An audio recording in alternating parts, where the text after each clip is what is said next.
अच्छा जी, देखिए हमारा जो चैप्टर चल रहा है वो चल रहा है न्यूट्रिशन इन प्लांट्स।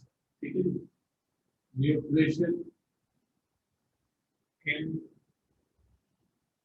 प्लांट्स। और इस चैप्टर में पहला जो हमने इंट्रोडक्शन दिया था या जो टॉपिक हमने स्टार्ट किया था वो था फोटोसिंथेसिस। और पिछली कई क्लासेस से हम फोटोसिंथेसिस के ऊपर ही बात कर रहे हैं कि फोटोसिंथेसिस का जो प्रोसेस है वो एग्जैक्टली कैसे होता है, क्या है क्या नहीं। फोटोसिंथेसिस के ऊपर सारी बात हो रही है। ठीक है, पिछली क्लास में हमने तमाम फैक्टर जो फोटोसिंथेसिस को इफेक्ट करते हैं वो सारे कंप्लीट कर दिए थे। We discuss factors affecting photosynthesis, और इन सब की हम लोगों ने ग्राफिकल रिप्रेजेंटेशन भी देख ली।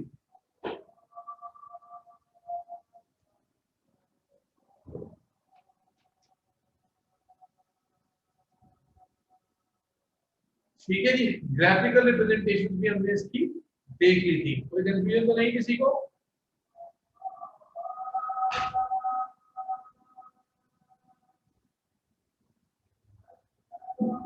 और फिर हमने स्टार्ट किया था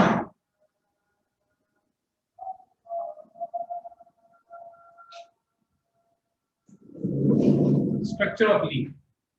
ठीक है ना, ये टॉपिक हमने लास्ट क्लास में स्टार्ट कर लिया था। स्ट्रक्चर ऑफ लीफ में first we talked about external structure of leaf, external structure of leaf, और उसके बाद हमने डायग्राम ड्रॉ की थी इंटरनल स्ट्रक्चर ऑफ लीफ की। लेकिन हमने इंटरनल स्ट्रक्चर के भी फंक्शन डिस्कस नहीं किए थे।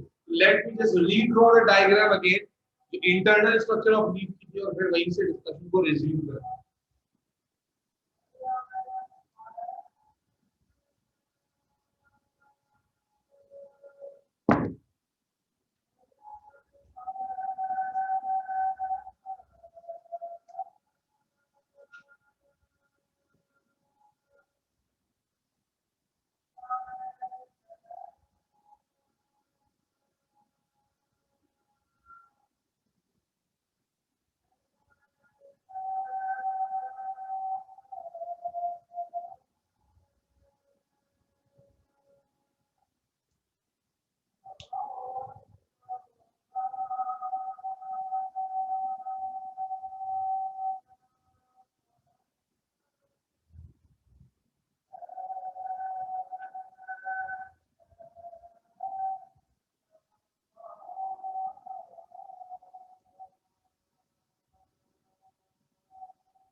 मैं तो लेवल करके ही समझाऊंगा।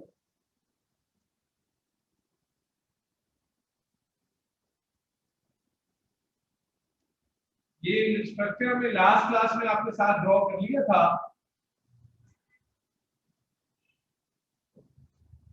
ठीक है, और इसको लेबल भी हमने कर लिया था। जस्ट मैं इसलिए रिपीट कर रहा हूँ ताकि इसके फंक्शंस हमने जो एक्सप्लेन नहीं किए थे लास्ट टाइम वो आपके साथ। वाह भाई, बड़ी लंबी हो गई है अभी तुम्हारा जिक्र कर रहे थे। डायग्राम ड्रॉ हुई भी अभी आप? जी सर।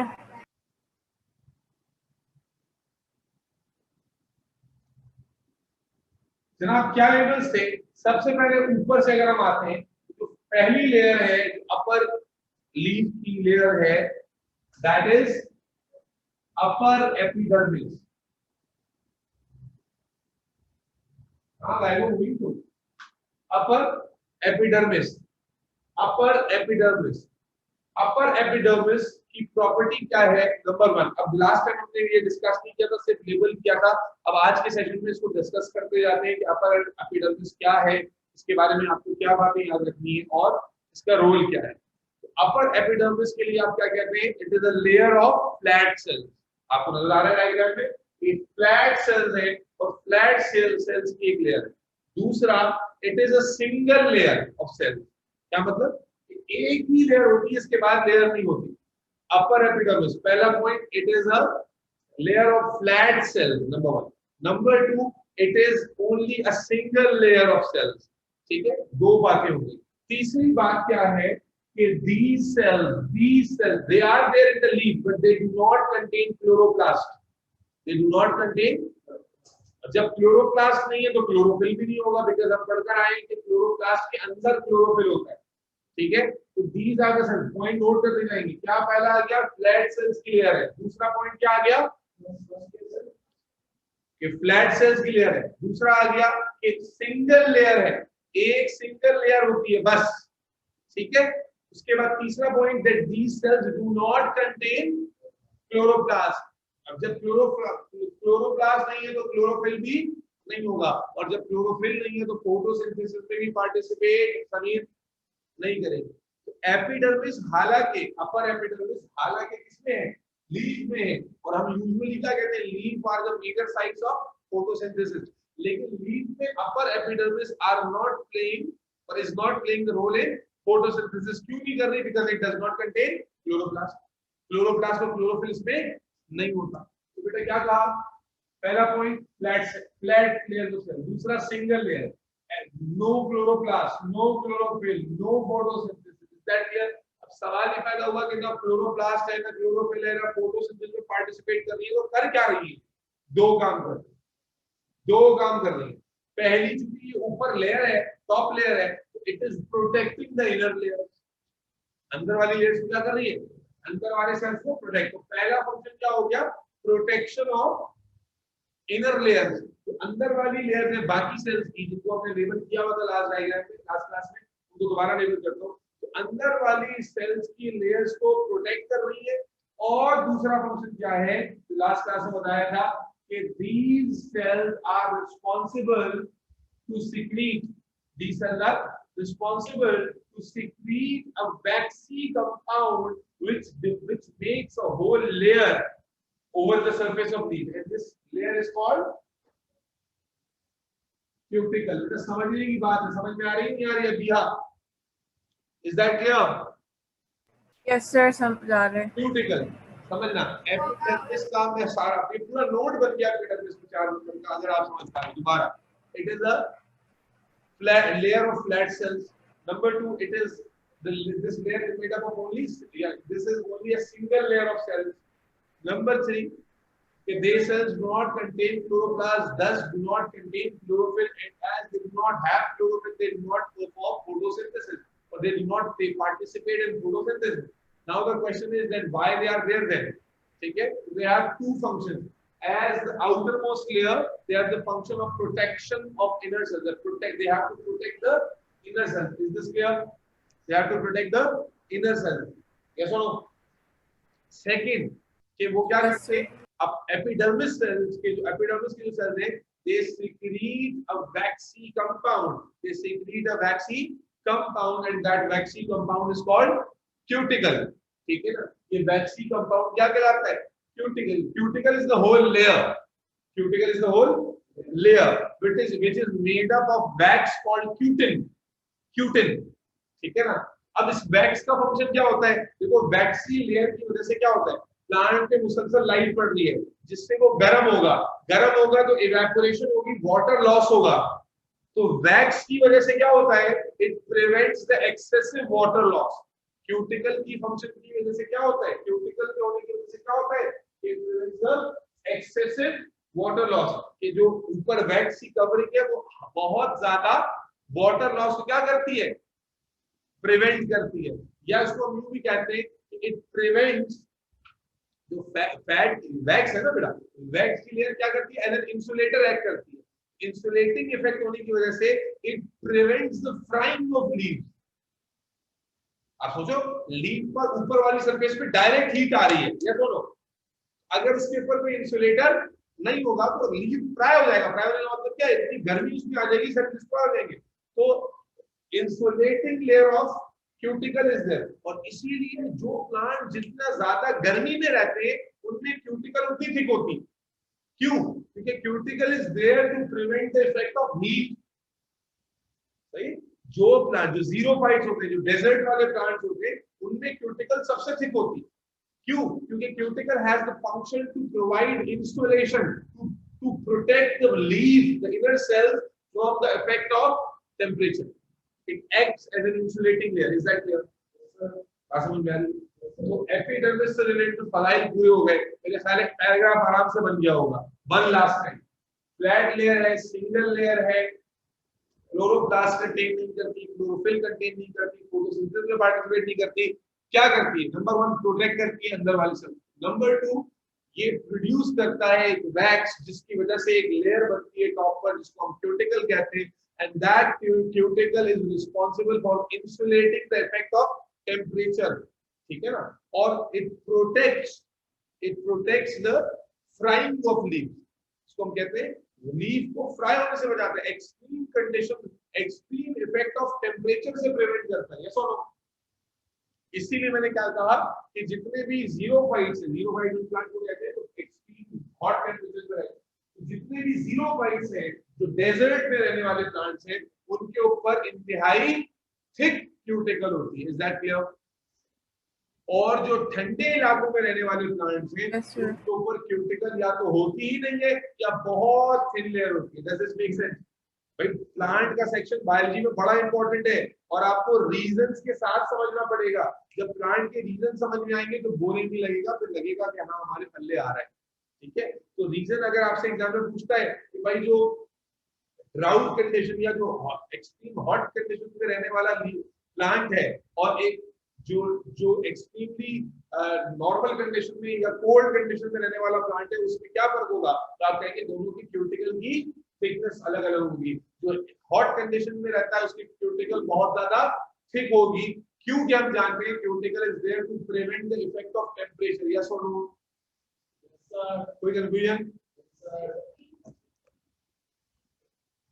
जो डेजर्टेड प्लांट होते हैं उस पे कर सकते हैं। यस, उसका तरीका सिंपल ये है कि आप एक पॉइंटेड चीज दे रहे हैं, उसको लीफ को आप उसको स्क्रैप करें तो ऊपर जो लेयर निकल कर आएगी वो वैक्स की। अभी यह नवीन समझ में आ गया? Yes sir. आपको आ गया? आपको आ गया? जी सर समझ आ रहा है। ठीक है, ये फंक्शन हो गया बेटा क्यूटिकल का और अपर एपिडर्मिस का। Now let's talk about the next layer of cells, ठीक है, जो कि एपिडर्मिस तो नहीं है। हमने लास्ट क्लास में इसका नाम दिया था, क्या नाम है इस लेयर का? This is palisade mesophyll cell. Label तो करके गया ना लास्ट क्लास में।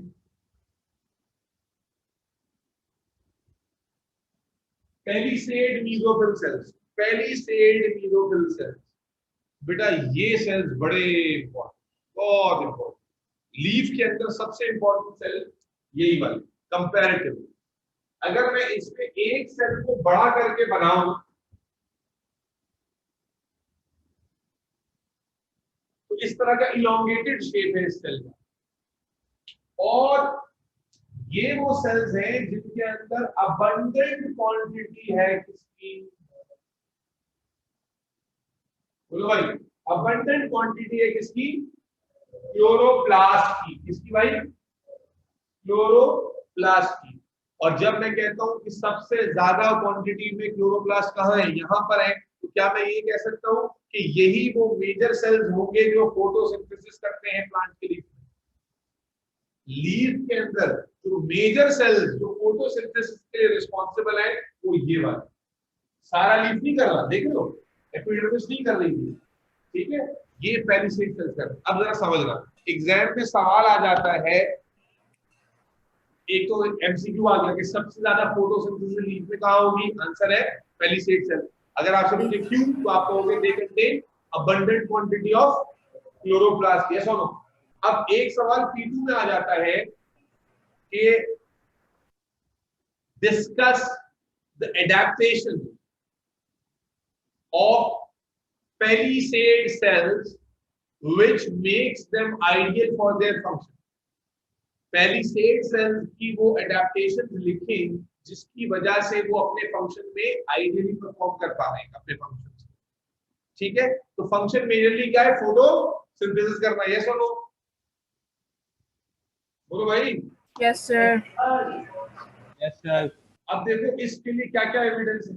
सबसे पहला एविडेंस देखो बेटा, सबसे पहले देखो कि ये बिल्कुल just beneath the top layer है। यस और बीनीथ द टॉप लेयर होने से क्या फायदा हुआ कि ज्यादा से ज्यादा सनलाइट एब्सॉर्ब कर सकते हैं। एक्सपोजर टू, ये एडेप्टेशन लिखने के लिए आगे नोट करना है, ठीक है ना। They are present just beneath the epidermis, so they are exposed to light, or they can maximize the absorption of light, yes or no. दूसरा, they contain abundant quantity of chloroplast, therefore we can say इनमें photosynthesis के लिए ज्यादा होगा, जब chloroplast ज्यादा होगा photosynthesis ज्यादा होगा। फिर आप देखो कि इनका जो शेप है वो भी इलोंगेटेड है, सरफेस एरिया ज्यादा है। सरफेस एरिया ज्यादा होने से क्या होगा, they are able to store more, or they are able to contain more and more chloroplast, क्योंकि शेप इस तरह का है कि ज्यादा से ज्यादा क्लोरोप्लास्ट उसमें एडजस्ट हो जाएंगे। Is that clear?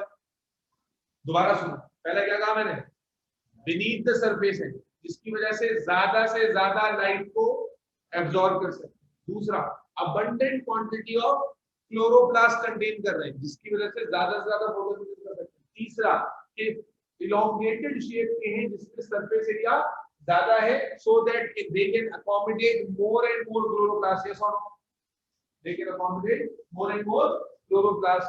उसके बाद आप देख लो कि ये बहुत ज्यादा, ये पूरी देखो पेरिसेटियल लेयर है, ये बहुत ज्यादा टाइटली पैक्ड सेल, टाइटली क्यों पैक्ड हो रहे हैं, ताकि एक लेंथ में ज्यादा से ज्यादा सेल्स आ सके। भाई सोचो ना, अगर लूजली पैक्ड होते तो अगर लेट्स सपोज 1 2 3 4 5 6 7 8 9 10, यहां मैंने 10 बनाए, मान लो कि लूजली पैक्ड होते तो इसी सरफेस पे इतनी जगह पे हो सकता है 5 आते। आप समझ में आ रहा है, 5 आते तो लाजमी सी बात है रेट ऑफ फोटोसिंथेसिस उतना ही अच्छा होता। तो हम क्या देखते हैं कि पेरिसेट सेल जो है वो इतने टाइटली पैक्ड है ताकि ज्यादा से ज्यादा नंबर ऑफ पेरिसेट सेल प्लांट के अंदर मौजूद हो, और जितना ज्यादा पेरिसेट सेल होगा उतना फोटोसिंथेसिस भी ज्यादा होगा। तो ये बेटा चंद एडेप्टेशंस हैं इसकी पेरिसेट सेल्स की जो उन्हें आइडियल बनाती है फॉर द प्रोसेस ऑफ, क्या है, रिपीट कर दो अभी, हाँ रिपीट करो। Synthesis. क्या है भाई, फिर क्या कह रहे हैं आप? पेरिसेट सेल्स की क्या सर आपकी वॉइस बहुत, sir they help in the process of photosynthesis. They are elongated structures that are just below the surface, so that the absorption of sunlight is maximum. आप बताएं शायमान, पेरिसेट सेल्स की कोई दो एडेप्टेशन बता दें जो उनको आइडियल बनाती है फोटोसिंथेसिस के फंक्शन के लिए। टाइटली पैक्ड, उससे फायदा क्या होता है, टाइटली पैक्ड होने से फायदा क्या है,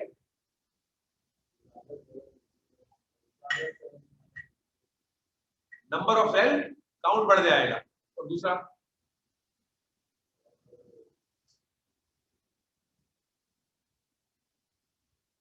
जी, दूसरा हलीमा, पेरिसेट सेल की कोई एडेप्टेशन बताइए। एक ही बताया, क्लोरोप्लास्ट ज्यादा है, क्लोरोप्लास्ट नवीन क्या आ गया, जान गया नवीन, क्लोरोप्लास्ट का नंबर बहुत ज्यादा होता है, और इलोंगेटेड सरफेस होती है, शेप होती है, इसकी वजह से सरफेस एरिया ज्यादा होता है, और बीनीथ द एपिडर्मिस है जिसकी वजह से लाइट को जो एब्जॉर्ब करने का जो फंक्शन है वो काफी कम होता है। जाग जाओ में, लेकिन बीनीथ द सरफेस होने का फायदा क्या है कि डायरेक्टली नहीं भी पड़ती फिर भी मैक्सिमम एब्जॉर्प्शन कर सकते हैं। समझ में आ गया भाई? Now let's talk about the third type of cell in the leaf structure, and that is these cells, जो कि आपको नजर आ रहे हैं loosely packed cells. They are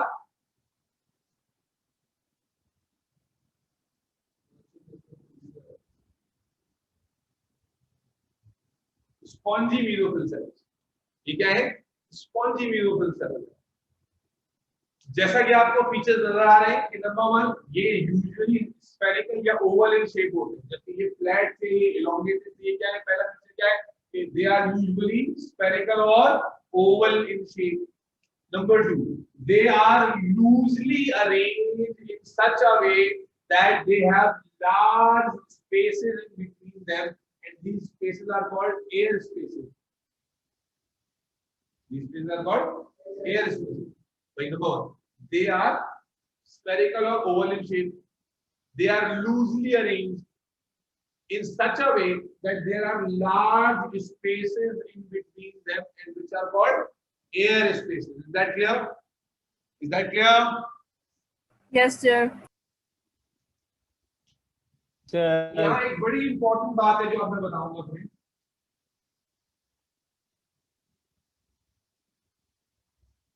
These cells also contain chloroplast, but not in that abundant quantity जितना के palisade में होता है.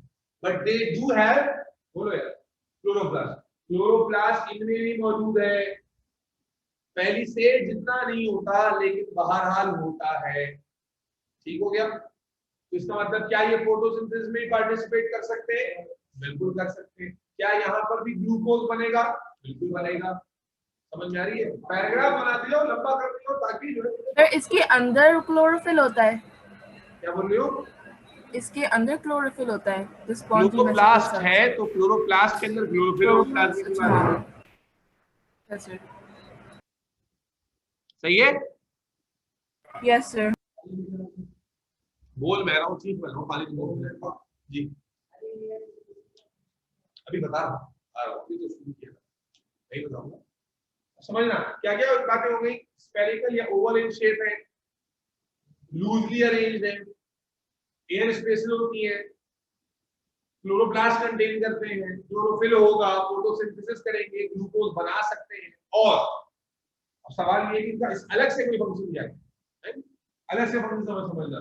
देखो जितने भी ये मान लो कि ये स्पॉन्जी म्यूकोफिल सेल है, तमाम स्पॉन्जी म्यूकोफिल सेल्स की सरफेस पर ना वाटर की लेयर होती है. किसकी लेयर होती है? वाटर की लेयर होती है. समझना, बहुत इंपॉर्टेंट कॉन्सेप्ट. यानी मैं यहाँ हाईलाइट कर रहा हूँ कि तमाम स्पॉन्जी म्यूकोफिल सेल्स की सरफेस पर ऐसे वाटर की लेयर होती है. अब होता क्या है कि यहाँ स्टोमेटा की जरिए हवा आ रही होती है, तो हवा की वजह से यहां से वाटर क्या करता है? इवेपोरेट. वाटर क्या करता है? Evaporate. Water from liquid form इसमें कन्वर्ट हो जाता है वेपर में, और फिर वो वेपर फॉर्म में यहां से बाहर निकल जाता है. इस प्रोसेस को ट्रांसपायरेशन कहते हैं. अभी चैप्टर में आगे आएगा ट्रांसपायरेशन. ऑल्दो कि हमने कहा कि स्पॉन्जी म्यूकोफिल सेल्स फोटोसिंथेसिस कर सकते हैं, लेकिन इनका असल काम फोटोसिंथेसिस में हेल्प आउट करना नहीं है, बल्कि इनका असल काम है ट्रांसपायरेशन के प्रोसेस को कंटिन्यू करना. क्यों? क्योंकि इनकी सरफेस पर यानी होता क्या है कि वाटर इवेपोरेट होता है, फिर मजीद वाटर आ जाता है इनकी सरफेस पे अंदर से, और वो वाटर मुसलसल क्या होता रहता है? इवेपोरेट होकर एयर स्पेस में आता है, और एयर स्पेस से वेपर की फॉर्म में फिर स्टोमेटा के थ्रू बाहर निकल जाता है. तो बेसिकली ट्रांसपायरेशन कैसे डिफाइन करते हैं? It is a process in which plant gets rid of excess water. Plant gets rid of excess water in form of vapor.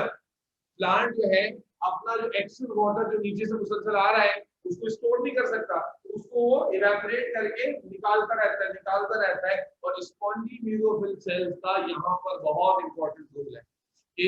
These are spongy म्यूकोफिल sales जो कंटिन्यूअसली वाटर पीछे से ले रहे हैं, उसकी एक लेयर को अपनी सरफेस पे भेज देते हैं, सरफेस से वो इवेपोरेट होती है, फिर एक नई लेयर भेज देते हैं, फिर सरफेस पे, और वो जो इवेपोरेट होती है वो एयर स्पेस में आती है, वहां हवा के फ्लो के साथ वो ट्रांसपायरेशन स्टोमेटल अपर्चर से बाहर निकल जाती है.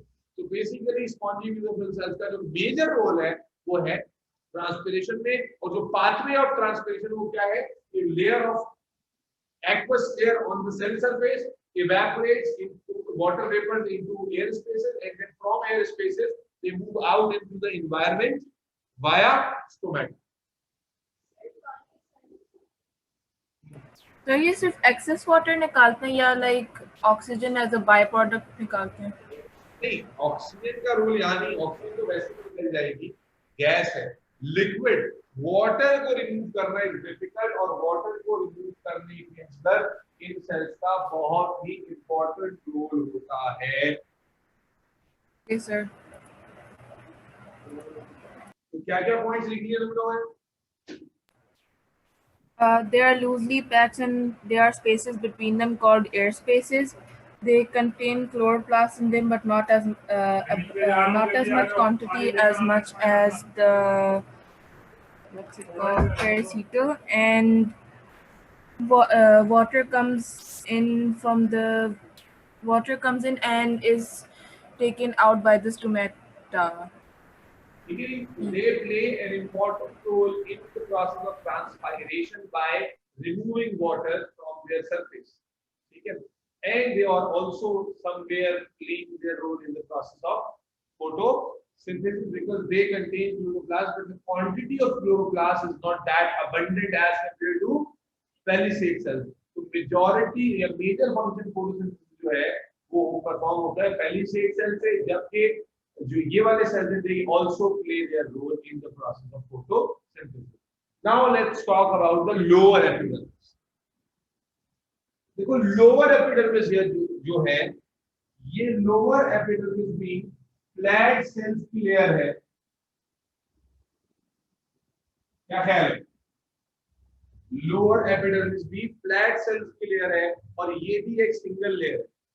जैसे अपर एपिडर्मिस भी फ्लैट लेयर ऑफ सेल्स थी और सिंगल लेयर ऑफ सेल्स थी, इसी तरह से लोअर एपिडर्मिस भी फ्लैट सेल्स ऑफ लेयर होती है और सिंगल लेयर होती है. Is that clear? लेकिन हरी ओके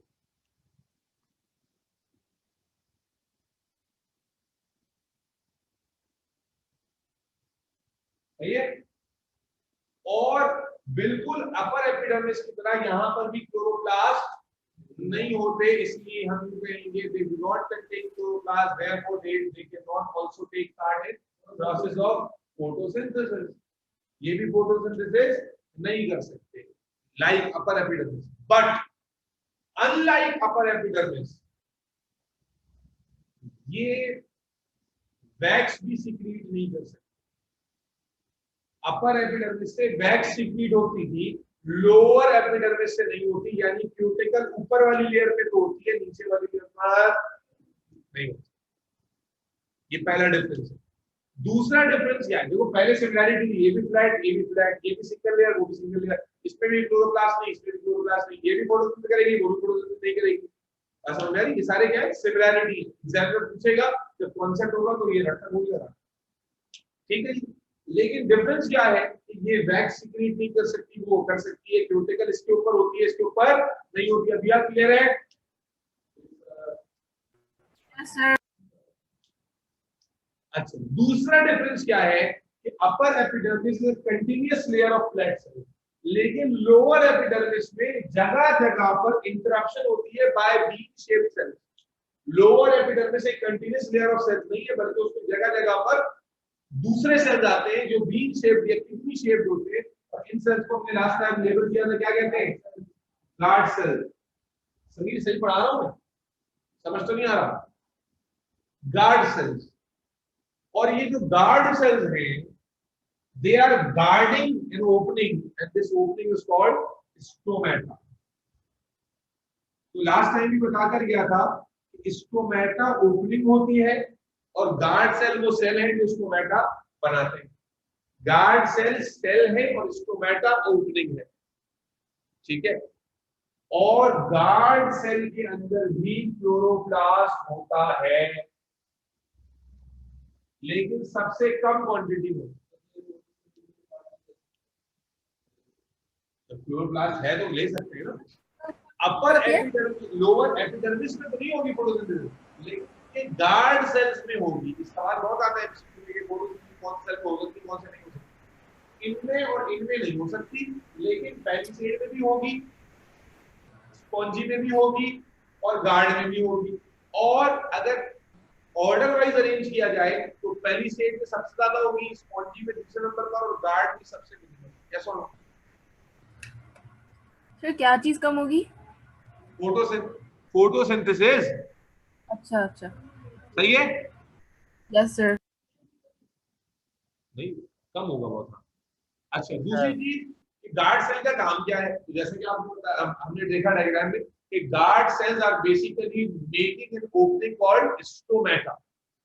जब गार्ड सेल्स टर्जिड होते हैं, जब गार्ड सेल स्वेल अप हुए होते हैं तो स्टोमेटल अपर्चर खुल जाता है, और जब गार्ड सेल फ्लैसिड हो जाते हैं तो ये स्टोमेटा को बंद कर देते हैं। क्या कहा? turgidity and flaccidity of guard cells controls the opening and closing of stomata। और स्टोमेटा की क्या इंपॉर्टेंस है? इट इज द स्टोमेटा जहां से पानी को बाहर निकलना है, ट्रांसपायरेशन वाले, and it is the stomata जहां से ऑक्सीजन बाहर निकलेगी, कार्बन डाइऑक्साइड अंदर आएगी फोटोसिंथेसिस के लिए, या रेस्पिरेशन का जो प्रोसेस है लास्ट क्लास में बताया था, रेस्पिरेशन के लिए कार्बन डाइऑक्साइड बाहर निकलेगी, ऑक्सीजन अंदर आएगी। तो ये जितना भी एक्सचेंज है गैसेस का, चाहे वो ऑक्सीजन हो, चाहे वो कार्बन डाइऑक्साइड हो, या चाहे वो वाटर इन वेपर फॉर्म हो, वो सारा कहां से होगा? स्टोमेटा से। और स्टोमेटा उस वक्त खुलेगा जब गार्ड सेल टर्जिड होंगे। तो जब गार्ड सेल्स टर्जिड या स्वेल करते हैं तो स्टोमेटा खुल जाता है, और जब गार्ड सेल फ्लैसिड हो जाते हैं तो स्टोमेटा बंद हो जाता है।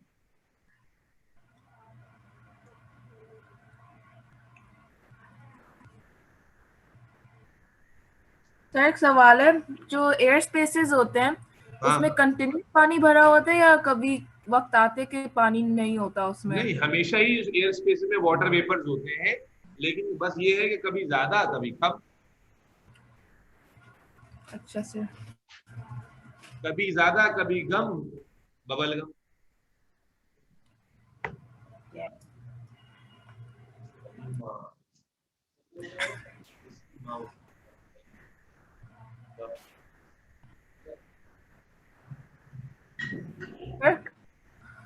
Sir, is there a specific time के guard cells turgid होते हैं? क्या बोल रही हो?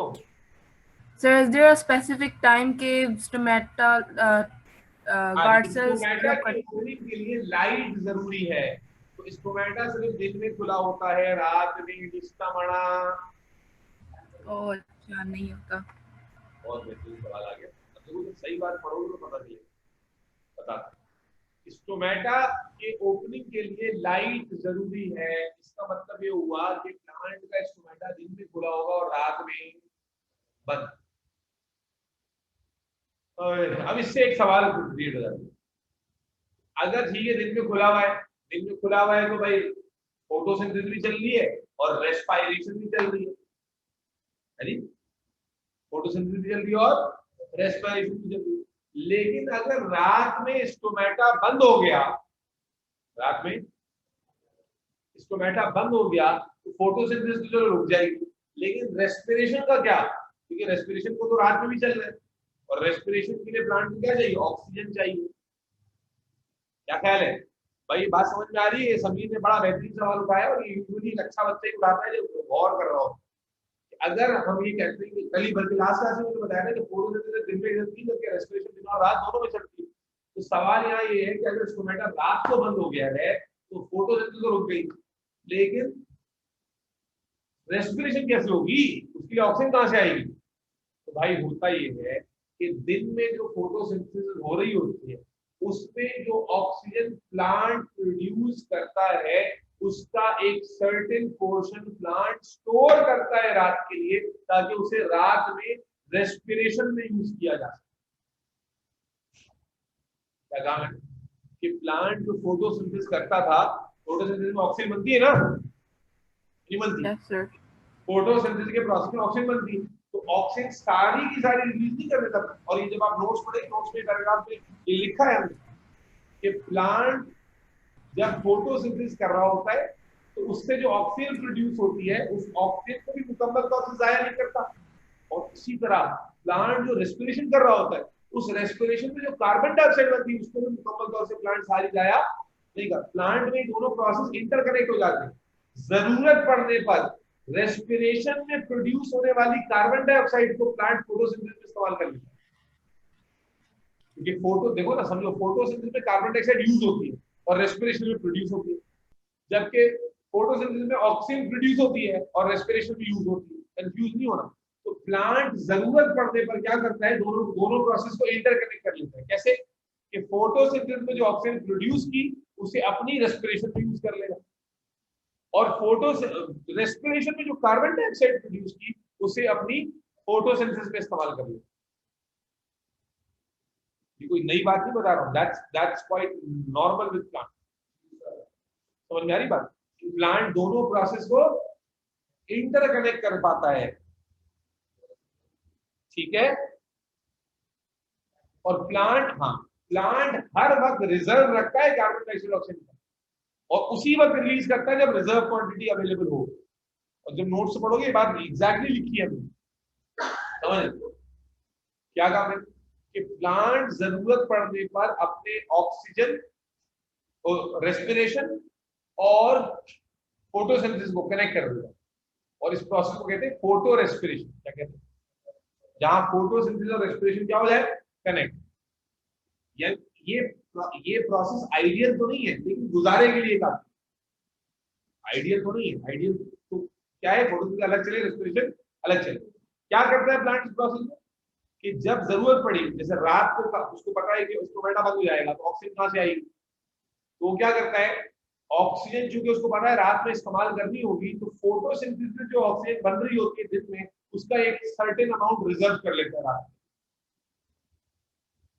में, उसका एक सर्टेन अमाउंट रिजर्व कर लेता है, और रात में वो ऑक्सीजन कहां इस्तेमाल हो जाती है, रेस्पिरेशन। इसी तरह अगर कार्बन डाइऑक्साइड की प्लांट को शॉर्टेज पड़ रही है, तो रेस्पिरेशन के प्रोसेस में जो कार्बन डाइऑक्साइड प्लांट बनाता है, उस कार्बन डाइऑक्साइड का अमाउंट को रिजर्व कर लेता है कहां पर, फोटोसिंथेसिस में इस्तेमाल करते हैं। और स्टेटमेंट ये एग्जैक्टली अगर मैं कहूं तो क्या स्टेटमेंट है कि प्लांट ऑक्सीजन उसी वक्त रिलीज करता है, कार्बन डाइऑक्साइड उसी वक्त रिलीज करता है जब रिजर्व पहले से उसके पास, यानी पहले वो ऑक्सीजन और कार्बन डाइऑक्साइड के अमाउंट को क्या करता है, रिजर्व करता है, और अब एक्सेस अगर बन रहा है तो उसको रिलीज करता है। बात समझ में आई अभी और नवीन को, और नहीं? आई सर समझ। भाई सिंपल बात है कि फोटोसिंथेसिस और रेस्पिरेशन ये जो दो प्रोसेस हैं, अंडर स्ट्रेस कंडीशन में दोनों कनेक्ट हो जाते हैं। एक का प्रोडक्ट दूसरे में इस्तेमाल हो जाता है, दूसरे का प्रोडक्ट पहले में इस्तेमाल हो जाता है। समझ पाई नहीं समझ पाई?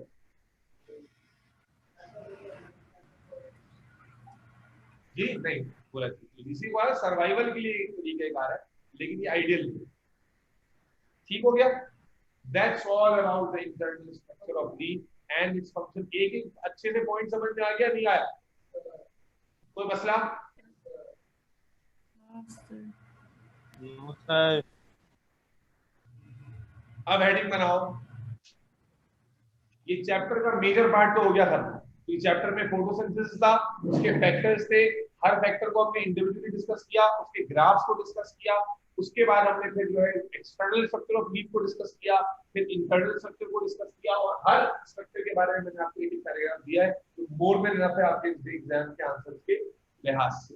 अब इस चैप्टर में एक सेकंड लास्ट पार्ट है, वो है एक्सपेरिमेंट्स का। एक्सपेरिमेंट्स का, ठीक है, डिफरेंट टाइप्स ऑफ एक्सपेरिमेंट्स। अब हेडिंग बनाइएगा, ओहो, एक्सपेरिमेंटेशन रिलेटेड टू फोटोसिंथेसिस। मैं एक्सपेरिमेंट्स के टॉपिक लिखवा रहा हूं, एक्सपेरिमेंटेशन रिलेटेड टू फोटोसिंथेसिस। क्या क्या एक्सपेरिमेंट्स पूछे जाते हैं, यानी आपको जो चीज पूछी जाएगी आपको एक्सपेरिमेंटली प्रूव करना होगा, एक एक्सपेरिमेंटल सेटअप के जरिए प्रूव करना होगा उस बात। पहला, is light necessary for photosynthesis? We know, लेकिन एक्सपेरिमेंटली साबित करना होगा। Is light necessary for photosynthesis? ये एक एक्सपेरिमेंट है। और दूसरा है effect of light on rate of photosynthesis. देखो ये दो अलग एक्सपेरिमेंट है, बच्चे इसको मिक्स कर देते हैं। भाई लाइट, नोट्स में लिखा मैं दोनों अलग अलग।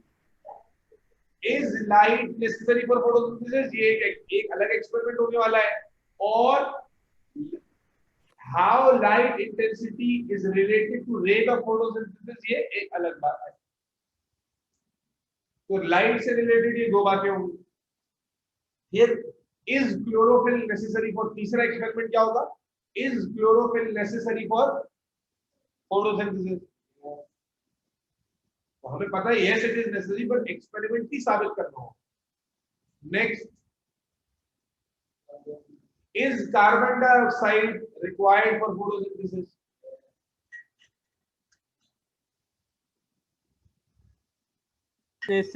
आपने इससे पहले क्या बताया था, इज क्लोरोफिल नेसेसरी फॉर क्या कह रहे हो नवीद, दोबारा बोलो।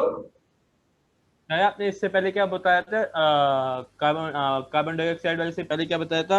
इज इस chlorophyll chlorophyll. Necessary for photosynthesis? Thank you. उसके बाद मैंने कहा is carbon dioxide required for photosynthesis? Experiment हम बोर्ड में करेंगे। नेक्स्ट,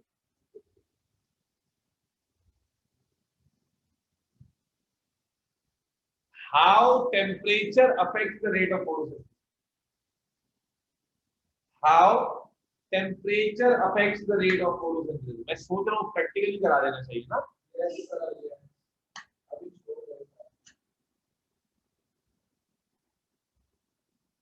और last, is oxygen released during photosynthesis? Is oxygen released? क्या हुआ? बीमार से कर रहे हो?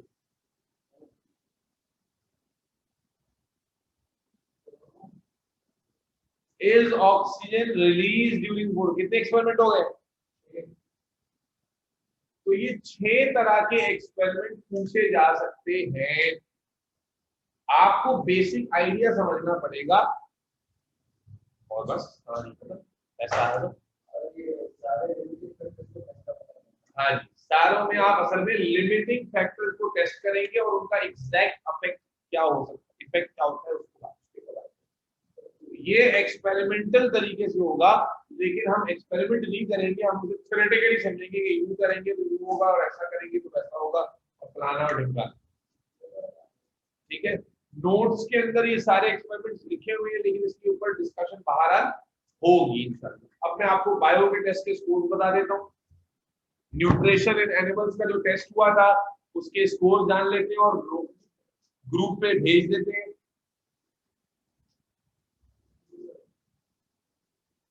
अबीहा, जी सर। Abiha, yes sir. यार तुमने न्यूट्रिशन एनिमल्स का टेस्ट कैसा हुआ था तुम्हारा? सर नहीं सही हुआ था। मुबारक हो बेटा। 30 मार्क का टेस्ट था। 14 आउट ऑफ 30, 47%। और ई ग्रेड आया है आपका, 2% से आप पास हो गई हैं। अमान मुगल, अमान के ज्यादा आ गए अभिया तुमसे, लख दी लानत। 15.5, 52% और ग्रेड बन गया डी। मुबीन तो थे नहीं टेस्ट में, हलीमा भी नहीं थी। Zaid Mughal 12 out of 30, 40% marks और ये फेल है। नवीद तुमने टेस्ट दिया था? नहीं सर, एब्सेंट था। भाई तुम्हें एब्सेंट ही रहना। Shayman Abid 15 out of 30, D grade. Taha Wahidi was absent. तो technically Aman Mughal is the top scorer with grade D. And तुमने समीर, हाँ Sameer Sameer Sameer Sameer 16 out of 30, 16 out of 30। मेरे ख्याल सबसे गंदा स्कोर है तुम्हारा। तैयारी नहीं की थी?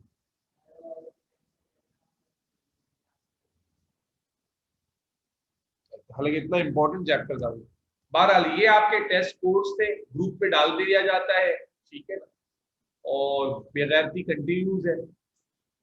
ठीक, एज यूजुअल हर हफ्ते हमारा गला बैठ जाता है, आपको आप पर चिल्लाते चिल्लाते, लेकिन आप पर जू नहीं रहेगी। ये तो चली जाएंगी। ये तुम्हारी तो आजकल कंसिस्टेंसी का बेड़ा गर्क किया हुआ तुमने, पता नहीं कौन सा सदमा लगा हुआ है तुम्हें। यकीनन देखता हूँ इंशाल्लाह। शायमान साहब आप तो बस अल्लाह ही रहम करे आपका। समीर आपसे कुछ उम्मीदें हैं, लेकिन पता नहीं आप उम्मीद की नहीं है, डुबो ही ना दें। और हलीमा हमको तुम्हें बहुत मिस करते हैं।